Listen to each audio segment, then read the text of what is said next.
कश्मीर में लोहर वंशी की एक रानी थी जिसे लोग लंगड़ी और चुड़ैल रानी कहते थे।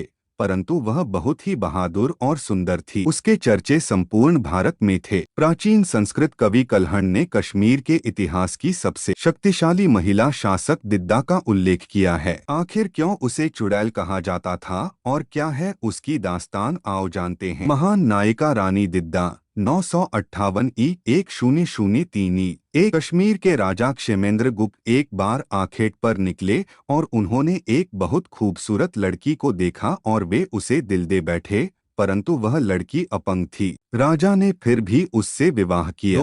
कहते हैं कि लोहार राजवंश रानी दिद्दा बचपन में ही युद्ध कला में पारंगत हो गई थी और वह तरह तरह के खेलों में भी निपुण थी। राजा क्षेमेंद्र गुप्त ने जब पहली बार उसे देखा तो उसकी खूबसूरती पर मोहित होकर उससे विवाह कर लिया। बाद में रानी ने राजकाज में भी भागीदारी निभानी शुरू कर दी। 3 रानी दिद्दा बहुत ही तीक्ष्ण बुद्धि की थी और वह तथा उसके सैनिक गुरिल्ला युद्ध करना जानते थे। रानी बहुत ही चालाकी से जंग लड़ती थी, इसीलिए उसे लंगड़ी रानी और चुड़ैल रानी भी कहा जाता था। 4 कहते हैं कि जब कई राजा महाराजा हार गए तो उन्होंने अपनी शर्म को छुपाने के लिए दिद्दा को चुड़ैल कहना शुरू कर दिया, जिसके चलते वह चुड़ैल रानी के नाम से प्रसिद्ध हो गई। 5 कहते हैं कि जब दिद्दा के पति क्षेमेंद्र गुप्त की मृत्यु हुई तो सत्ता हासिल करने के लिए उसके शत्रुओं ने उसे सती प्रथा का हवाला देकर सती करवाना चाहा, परंतु दिद्दा बहुत ही चतुर थी। उसने अपनी नीति के चलते क्षेमेंद्र गुप्ता की पहली पत्नी को सती करवा दिया